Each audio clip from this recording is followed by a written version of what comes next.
Thank you, students. And I would now invite our chairperson, Dr. Peetabas Pradhan, to please come forward and present the welcome address. Very good morning to all of you. And I feel actually honored in welcoming our esteemed guests of this function. And among our esteemed guests, the chief guest of this program is Professor Mohammad Gulrej, the Pro Vice Chancellor of Aligarh Muslim University. And as a guest of honor, we have with us Colonel R. K. Singh.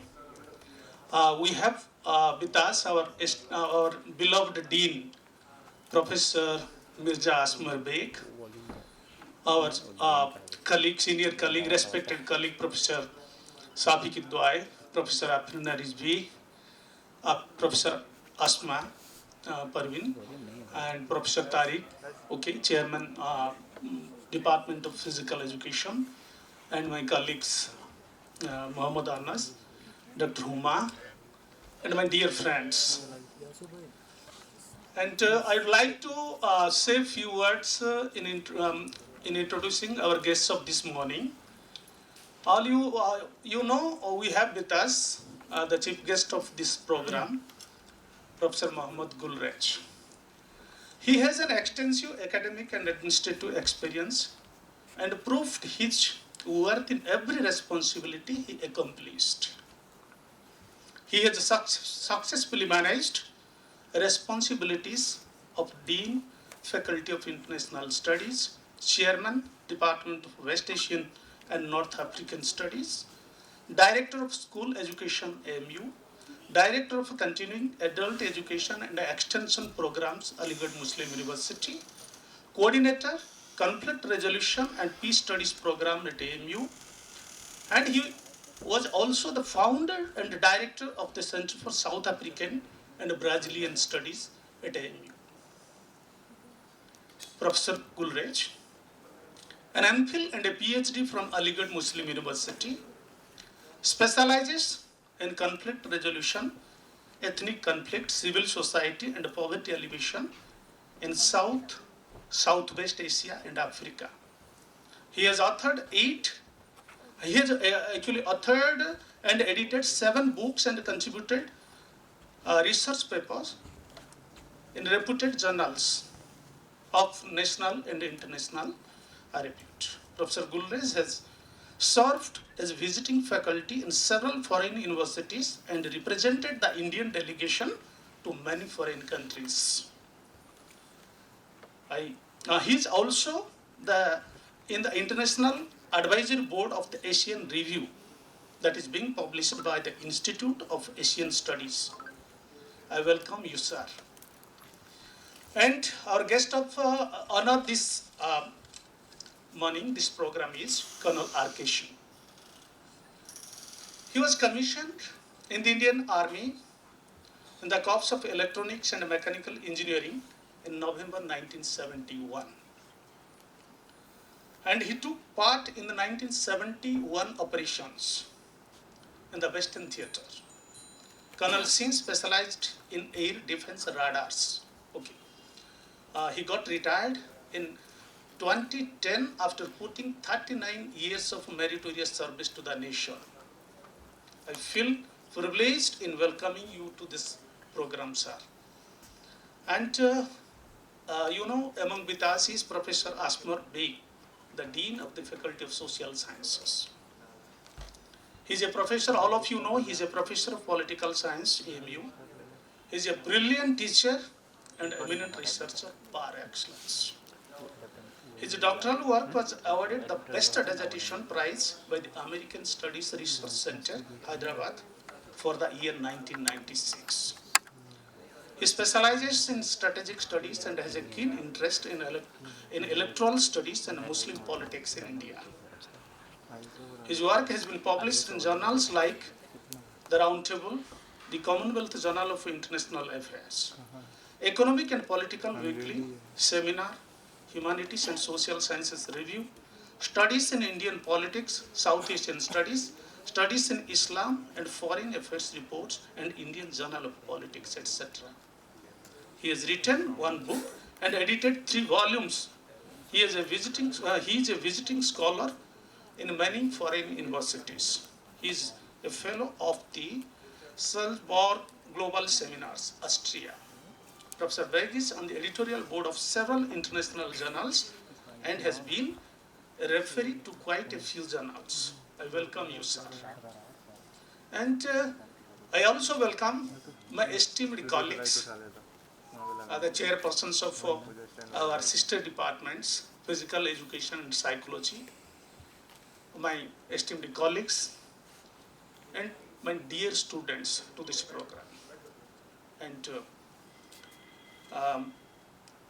I also welcome all other participants who are in this hall, and let us celebrate the occasion that it is on the eve of the 75th, independence of Indian nation, of our nation. Okay, so let us start the program. And I hand over to Dr. Huma. Thank you very much, sir. And I now take the opportunity to request our chief guest, Professor Mohammad Gulrez, to please come forward and address the gathering.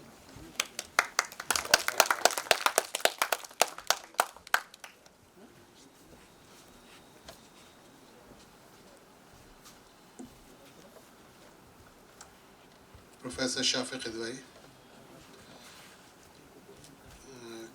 Colonel R.K. Singh, the chief guest, the guest of honor of the morning, Professor Asmar Beg, Professor Afrina Rizvi, Chairman, Department of Mass Communication, and other dignitaries and colleagues. It's indeed an honor and privilege for me to be here this morning when we are celebrating the Azadi Ka Amrit Mahotsav. This is to remind you all that, the way we have acquired our independence. Nobody amongst us are present who might have seen the struggle and the agony the freedom fighters might have gone when we were fighting for our independence. It's a day to celebrate. We would be completing 75 years on 15th of August, and sooner we will be celebrating our Republic Day when the Constitution was imposed on us. We are a proud citizen of a nation called India, and you will be surprised to know that India was a country which was given immediately after its independence right to vote. Whereas for Americans it took 150 years after becoming independent that they were given right to vote, and in Great Britain, which is supposed to be the mother of Indian Parliament, the right to vote was given to all, including women. Women were the last one, those who were given right to vote way back in 1928. Imagine, that a citizen or a person without a country, it's a very shaky position. Palestinians are fighting and so many nationalities are fighting for independence. We can proudly say that we are part and parcel of Indian nation, we are citizen of India. Those people, stateless people, those who do not have a state to call their own, we are proud of the fact that we have our own state and we are proud citizen of that state. We, at this occasion, should also remember the freedom fighters, those who gave their life for the sake of independence. I reminding that, when I visited South Africa, I made it a point that I will visit Pietersmartinburg, where Gandhiji was thrown out from the, railway coach when he was traveling in the first class compartment. And once I visited there, it reminded that, how this man, there was two options available for Mahatma Gandhi, Either he could have protested and let it go, or to rise. He chose the second one. And, that very struggle, the clicking point, from there made him the father of the nation. We have to remember on this day all those people, all those leaders who gave their life for the sake of the country, which we are proudly call India today. And after 75 years, we have so many things to proud of. We are a progressing country. We are a developing country. Very fast, economic development is there. Industrious, developments are taking place. Nonetheless, we should not forget that there are problems. The problems of poverty, illiteracy, women's security, corruption, whatnot. You can remember. But we, as a youth, will all have to fight out these problems and say that we are a safe nation. There are problems of environmental pollution. Lot many things have been done by the government. You can imagine a country where 22 languages are accepted as national languages, 29 languages are spoken languages with 700 dialectics. This is enormous problems one can face, but still there is a concept of unity and diversity in which we are living together, peacefully, and we are all progressing very well. As a student of mass communication, you will realize that Prasar Bharati bill was given to you. Today you can think that it is a statutory law which makes the news and television free from government control. It is not now in the government control. You have 4 independent news agencies: UNI, PTI, Samachar Bharatiya, Hindustan Samachar. So, as a student of mass communication, I'll call you, I will ask you that rise above the occasion. You should start reading between the lines as to what is the requirement of the day. Come up, what may come, you have to do away from your complacency, and you will have to show a role model for those who would like to go in the field of mass communication journalism. Because as a 4th state of democracy, I think this is the responsibility, most responsibility lies on your shoulder. And with these words, I once again give thanks to the chairman, Mass Communication Department, and senior colleagues that they have given me this opportunity to speak on this occasion. I would be excused, that because of another program, I would be speaking at the end after the chief guest of the day would have spoken. But, because of the positive time and there is another program lined up in the registrar's office, I will have to move. But nonetheless, I am very grateful to all of you for giving me this opportunity and for your patience hearing. Thank you very much.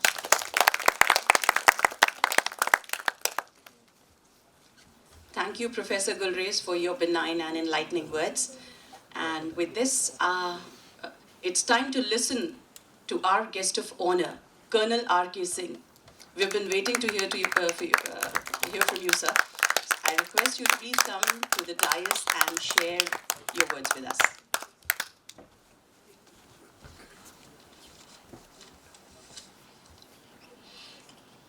Good morning to all of you. Respected Professor Mohammad Gulrez, Pro Vice Chancellor, Aligarh Muslim University, and Professor Mirza Asmer Beg sir, the Dean of the Faculty, and the other faculty members who are here in this hall today, and the august gathering of the PhD scholars and the other students who are in this hall today.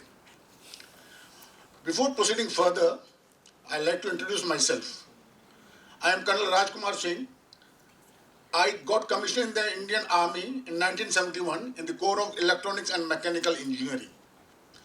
Electronics and Mechanical Engineering Corps is a supportive corps. It is not a fighting corps. We provide repair and maintenance cover to all the equipment held by the Indian Army, right from the pin to a helicopter. When I got commissioned, I had done my intermediate and then went to IMA. At the age of 19, I got commissioned in the Indian Army. I like to tell you here that the training of an army officer before he gets commissioned is much more tougher than that of a Jawan. I have been involved in giving training to Jawans also for recruitment. And I know it myself, the training of an army officer is far, far difficult. That besides, I had recently been to the IMA, the Indian Military Academy, to celebrate the golden jubilee of our batch. That is, we have completed 50 years of commissioning. Nowadays, the Indian Military Academy has changed considerably. Earlier on, there used to be a lot of ragging as a matter of fact. Nowadays, the ragging has also stopped. Ragging is also a part of the training as a matter of fact. This besides, I'd like to tell you that in the army, we are also educated. Educated in the sense, I did my intermediate from the academy before getting the commission. When I went to the IMA in the core of EME, then I was made to do BTech on the government expenses. Subsequently, when I did my BTech, which was recognized by Osmania University, I was made to do MTech in radars. MTech in radars means radars are also used by the Indian Army for AD, air defense purposes. In Indian Army today, I had an opportunity to go to Russia when quartered equipment from Russia was being inducted for air defense.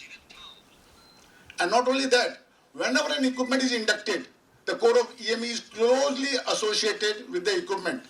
We have to go to the country from where the equipment is getting inducted. We have to get trained on the maintenance and repairs of that equipment. And once the equipment is inducted, the core of EME is responsible for carrying out the overall also of the equipment. Not only that, at present, out of the total army of 13 lakhs, 1 lakh is core of EME. EME is associated with each and every echelon of the fighting forces. The numbers may be different.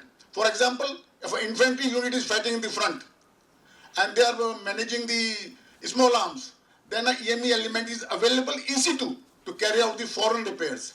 Foreign enlarge they call it. So until the foreign enlarge is being carried out,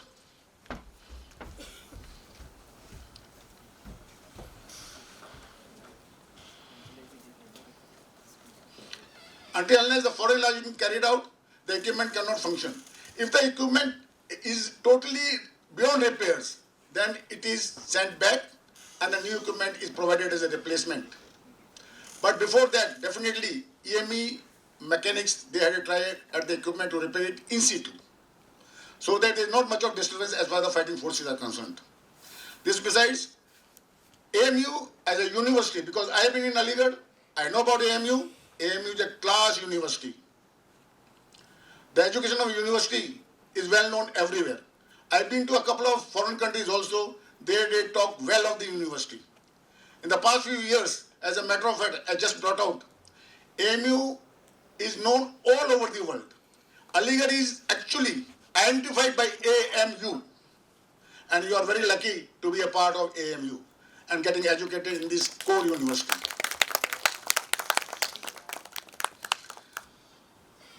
This besides, I'd like to tell you something about 1971 operations in which I had taken part.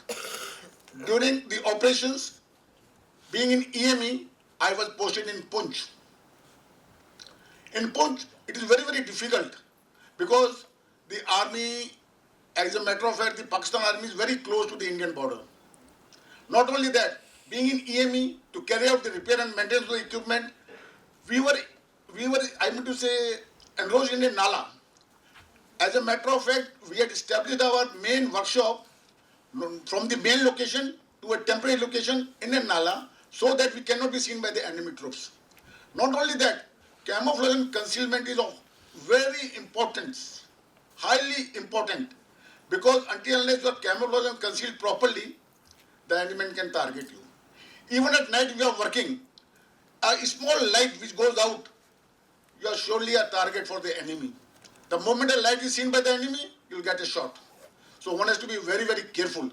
The bunkers there are made over there, they also ensure there is no light emitting outside. Moving from one place to another, there are communication trenches. You have to move in the trenches. You have to at times crawl in the trenches. So this is the life as far as the front is concerned. Border areas are concerned. In 1971 war, as you are knowing that we were in an advantageous position when the ceasefire came. Had the politicians negotiated well on the round table in the Shimla, probably we would have gone as close to Lahore as possible. And ultimately, because of the political pressure and the foreign countries' pressure like USA and all, we had to call for a ceasefire and ultimately we withdrew. Similarly, as a matter of fact, on the other side, that was in the eastern sector, as you are all aware, Indian Army took 93,000 POWs, prisoner of wars. Such a large number of POWs have never been taken in any war so far. Again here, we failed in negotiating with the Pakistan Army properly. Our Prime Minister then, Indira Gandhi, probably mellowed down and she agreed to return those 93,000 POWs. Had we negotiated well, probably we would have taken, or we could have negotiated for Pakistan occupied Kashmir, Gilgit, Balochistan, etc., etc. But that was not to be. Then, as far as Kargil war is concerned, Kargil was one of the most important wars in the Indian history, because this war was fought at a height varying from 5,000 to 18,000 feet. You can very well imagine. At 18,000 feet, it is very, very difficult to survive, as a matter of fact. Because of the oxygen available there is very, very less. And everyone is breathing for oxygen. You are gasping for oxygen. You cannot walk with the load which is supposed to be carried by a Jawan. You cannot walk with heavy equipment. So it is very, very difficult to climb up a hill and then attack the enemies. All the dominating positions were held by the Pakistan Army. It happened so because of lack of intelligence. Because of lack of intelligence by the Indian Army and also the intelligence provided by the central government. The Pakistani insurgents, they came in the Indian Army and they had fortified bunkers. And they were also on dominating positions. And they were dominating the Srinagar-Leh highway. If the Leh highway is cut off, the complete Leh would have gone. And there would have been no administrative support to Leh. So it was very necessary for the Indian Army to ensure that first they push off the Pakistan Army from these dominating positions. And ultimately we managed to get that done in time so that the route was open. This besides, you would have heard of, in this particular war, all the likely approaches from those dominating heights were covered very well by the Pakistan armies. They had put obstacles, they had put mines, and apart from that, they were all well guarded by the automatic weapons. To climb up the hill and capture such positions were a very difficult task. But in spite of all that, the valor shown by the Indian Army was of a great achievement, as a matter of great degree, and we could manage to push the Pakistanis from those bunkers and ultimately capture those bunkers, which was a dominating height. And this was the only war in which so many 4 gallantry awards were given. The topmost gallantry awards, which is the Paramvir Chakra, were given. And as a matter of fact, the casualties from the Indian side in this small war, in this short war, which was from May 1999 to July 1999, there were about 500 casualties and 1,500 injured. Whereas as far as Pakistan is concerned, there were good about 4,000 Pakistani soldiers were killed and good about 10 to 15,000 were injured. So you can very well imagine the valor shown by the Indian Army. This apart, after the war, again, as you all understand, the politicians, they went onto a negotiation table and we could not negotiate properly, and as such, we withdrew. Then now, after this, I'll come to in the army is trained for different type of warfares. And each and everyone knows how to fight in deserts, how to fight in altitudes, and how to fight in plains, and how to fight in build-up areas. As far as fighting in build-up areas is concerned, it is the most tough. Tough in the sense because you don't know the enemy is coming and fighting and then quietly going and merging within local population. So it becomes very, very difficult to fight in build-up areas. As far as mountainous warfare is concerned, each and every officer of the Indian Army, each and every Jawan of the Indian Army is being trained for all such warfares. This besides, each and every unit, when it changes from one location to the other, or it goes from mountain warfare or it goes from mountains to a plain area or a desert area, it is given an op area it's the responsibility of that particular unit to look after that operational area once the fight starts. As a matter of fact, the proper handing over, taking over takes place between the units when they are changing over. The CEO of the old unit recce's the area, goes to the new unit and tells him, but this is the area of responsibility once the operation opens. So you have to cover this area. And not only that, even in peace, every year there are training exercises which do take place. And training exercises, they do take place in area of responsibility. All the units, formations, they know what is their area of responsibility, and tomorrow the operation opens, then what they are supposed to be doing, how they are going to conduct the war. They are supposed to be laying mines, they are supposed to be laying obstacles, they are supposed to be laying their canals, their tank bunds, which the enemy is supposed to be crossing before coming to the Indian territory. All those things, all those kinds of obstacles are to be laid before the actual fight starts.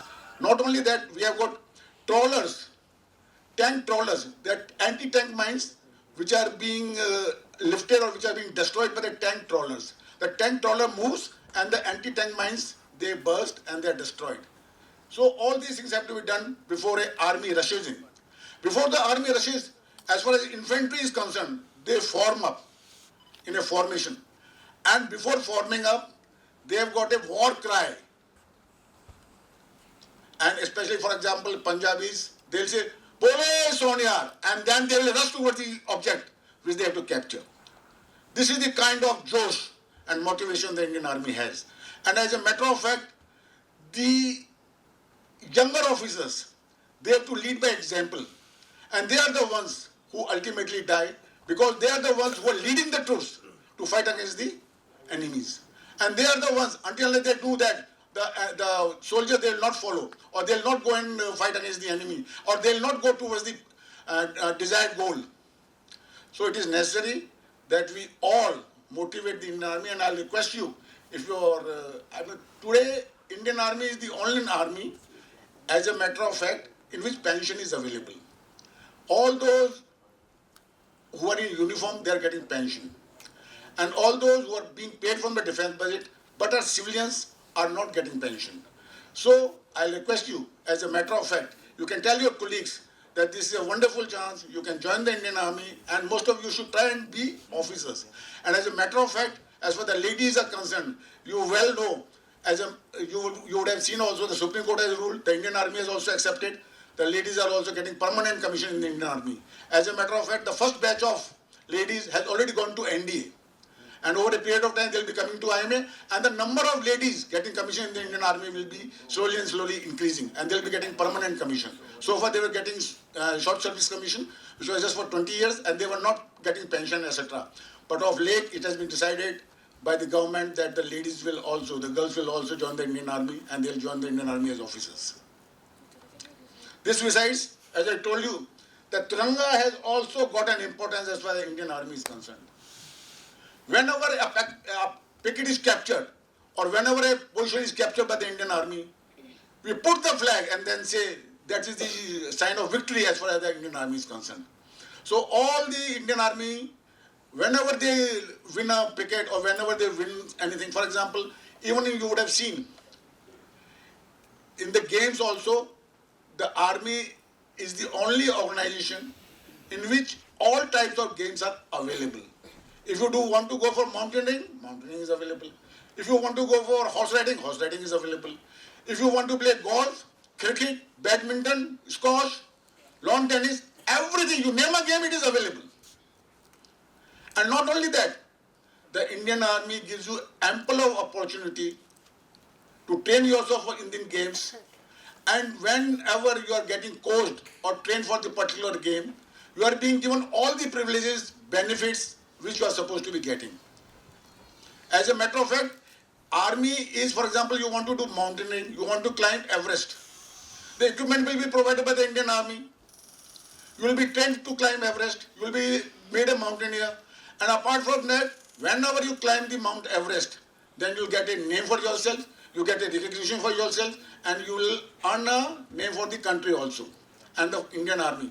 Not only that, as a matter of fact, as far as Jawans are concerned, they are getting accelerated promotions.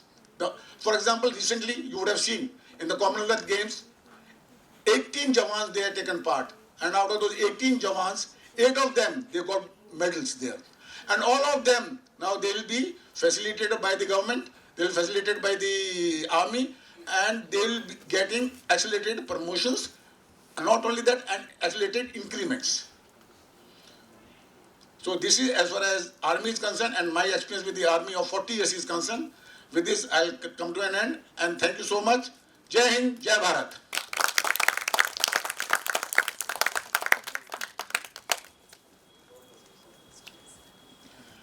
As brought up by madam, I'll request you, if you've got any questions, please shoot. I'll try and answer those. You're most welcome, please shoot. I'm looking forward to your questions, please. Yeah. If you've got an idea, please. Yeah, madam? You want to say something, please?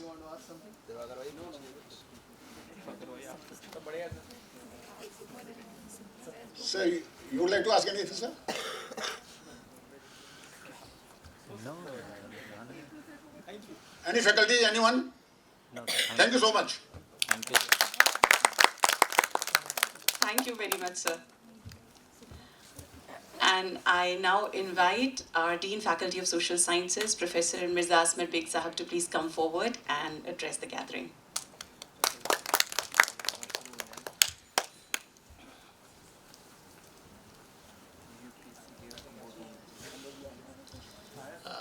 Colonel Singh, learned faculty members and DS students. It's a matter of great pleasure for me that I've been invited to this function and asked to speak to you on this occasion. This is a very momentous occasion for all of us because this occasion reminds us of something very significant and important in our life as a nation. This was the day in 1947 when India got independence, and usually as students you might have read in your books that we got independence on 15th of August, and then we became a republic in 1950, 26 January. And a few other things relating to that would be there in your books, which you might have read in school or maybe in the university as well. But there are certain things which are extremely important, which we need to understand as Indians, which we got at this particular moment. The most important thing which we got at this moment was that we got transformed as dignified human beings. By that dignity I mean that earlier when Britishers were ruling over India, we were subjects of the Britishers. Rather they were treating us not as human beings. They were not supposed to treat us as human beings. We were objects, instruments. The moment we got independence, we got sovereignty and we became citizens. Now that is a great transformation for a human being who now is recognized as a human being and has certain basic rights. And that is the reason why the Constitution of India gives you inalienable rights, which are enshrined in Part 3 of the Constitution. And why these rights are given to you? It's not only a claim which you go on the roads and start shouting that this is my right. It is actually something which gives you dignity as a human being. And it makes all of us equal, be it the topmost person in the country or an ordinary citizen walking on the roads. We are all equals in the eyes of the Constitution of the country. It treats us as equals and gives us equal rights. So that is something, which is very great, which is very important. And the other important thing is that the Constitution of India, since that time, has started the process of creating institutions and structures which establish a very balanced relationship between the institutions on the one side and citizens on the other. Earlier there was just the rulers, the Britishers, and ordinary citizens, subjects, whatever they said and did, you had no choice. But here now we have one thing what we did was we dispersed the powers. Now there are three institutions. The executive, that is the government, the judiciary, that is the courts, and of course the legislature which legislates, makes the laws for you. None of these institutions can act arbitrarily because their control eventually vests in the citizens of the country. Obviously, at certain points in your history or a journey as a nation, citizens tend to become complacent, and then these institutions become apparently for you authoritarian. You think they are turning authoritarian. Institutions don't turn authoritarian. Citizens become complacent, and as a consequence, institutions turn authoritarian. Because there is a tendency that whenever you have power, you tend to be authoritarian. एक बहुत मशहूर saying है politic हमारे subject में आप लोगों ने किताबों में पढ़ी होंगी power corrupts absolute power corrupts absolutely so power is something which has a corrupting instrument woven inside you. So the moment I have power, I'll tend to misuse. I'll try to overuse. Now it's up to you to decide whether you will allow me to do it or not. And therefore, if you look at countries in the outside world, whom we call as, say, developed countries, although it's a contested term, but countries, which have started the democratic journey earlier than us, if you look at them, you'll find what is there in those countries. That citizenry is very alert. So whenever these institutions tend to overstep, that citizens are there to pull them back. That no, you are overstepping your line. So if there is someone who comes here, in that country and starts telling you a very interesting story and tries to digress you from the main issues, the people will stand up and say, no sir, it's very nice speech, fine, but what about our issues? What about inflation? What about jobs? What about roads and whatever? So it's up to you to decide. What happens in developing countries like ours is that we are mostly complacent and we are into blaming institutions. This institution is not working fine, the other one is not doing its job properly. The institutions would always tend to not do their jobs properly if we are not vigilant. So this is an occasion which reminds us of our responsibilities as citizens. Usually what we emphasize upon is only upon our rights. Our rights, this right, that right, and this claim and that claim. Fine, these are your rights which are given in the Constitution. But there are certain responsibilities of a citizen. And the most important responsibility of a citizen is that never to be complacent. Never to be asleep, when the nation is working here. Things are going on here every day. So you have to be on your toes. You have to be vigilant. And more so the youngsters sitting here, you need to understand that it is your country. It's our country. And we need to understand that it's our country, so we have a stake here. So if something is going wrong here, it's for you people to decide whether you will allow it to happen the way it is happening or not. It's not that I'm asking you to go on the roads and start shouting, that's not the way. A vigilant citizenry is that which is always awake. So, होता ना कि एक आदमी जब घर जलने लगा तब बाहर जाके रोड पे चिल्ला रहा है कि साहब my house is burning. So the house starts burning because there's something wrong, maybe 2 months back which you didn't put attention to, and therefore, things reach to that point.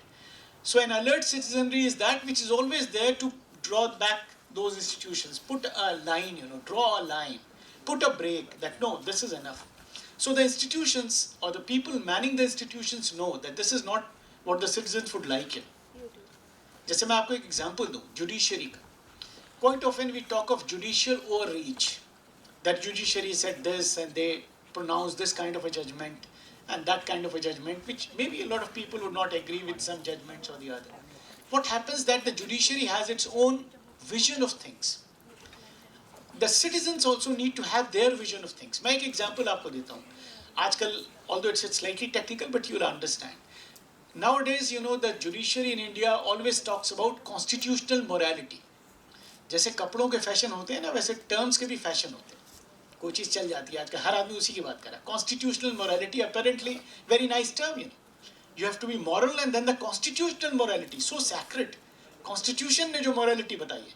So whatever I am saying, it is within the framework of constitutional morality. So whatever they'll say, they'll put it in that frame to make it more legitimate for you. And we also, क्योंकि हमको तो पता नहीं है, तो हम कहते हैं हाँ साहब, constitutional morality, so that is right. And some people who are at the receiving end of that decision are sulking, उनको बुरा लग रहा है और जो भी हो रहा है, but whatever, they are dealing it in their own way. But if as citizens, we were to understand what it actually means. अब किसी भी टर्म का मतलब समझने के लिए सोशल साइंसेस के आप सब स्टूडेंट हैं, you have to understand the meaning of that particular term with reference to the context of its evolution. क्योंकि हमारे यहाँ साइंस तो है नहीं कि किसी का मतलब ये है, हमारे यहाँ तो हर चीज़ का हर आदमी अलग मतलब दे देगा. मैं कहूँगा democracy means that I am going to be the head of this country and then my son और daughter will come and so on. That is democracy. Because that is in my interest. So you will be there to correct me that no sir, it's wrong. Democracy does not mean that, But anyway, so here constitutional morality is something which was very nicely explained by Ambedkar, one of the founding fathers of a constitution and the chief architect of the constitutional design. What he told us, constitutional morality means that something, maine ek example de raha hu aapko just to understand. It's something where citizens are aware that this is the limit of this institution. It basically means citizens defining the limits. So you as citizens will define the limits of all actors who are moving on the stage here. They will not define their limits because they will never define. Or that, rather they will wrongly define. So you are supposed to define what we will do. जैसे आपके यहाँ script होती है ना, actors तो direct जो वहाँ का डायरेक्टर है वो बताता है ना कि मुझे क्या करना है. I want to be always on the stage. I want to be the lead actor, but the director will tell me, no sir, you have only 5 minutes here. The next person will come in. So it is you people who will decide. So, and if these institutions adhere to those limits, they are acting in consonance with constitutional morality. तो यहाँ क्या हुआ, उल्टी बात हो गई. कैसे? अभी हम constitutional morality define कर रहे हैं और आपको बता रहे हैं. Actually आपको define करनी है constitutional morality. So you understand, how it works. So therefore, the gist of the matter is that as citizens, we all need to be extremely vigilant. And vigilance means that you also have to be informed. You have to know the things. Unless I know what it means, to be secular, socialist, democratic, republic, sovereign, which is mentioned in the preamble of the Constitution, these are just words. But the Constitution is not a document, which consists of only words and terms. It is a living document. So unless we understand what these terms mean, signify, क्योंकि Constitution is not a procedural document, it is a substantive document. ऐसे नहीं है कोई procedure है वो लिखा हुआ ये चीज़ें जो हम देखते हैं इसमें ये भी लिखा है ये भी लिखा है ये भी लिखा है. That's fine, that is there. But what is more important is the spirit which it embodies. So unless we appreciate and understand that spirit, celebrating days like these, becomes only very symbolic. It becomes just like any other day, you take a flag and hoist it and you are very happy. Fine, that is important. The symbolic aspect is extremely important, but what is more important is to imbue it with the real spirit which lies behind it. Thank you. Thank you very much, sir.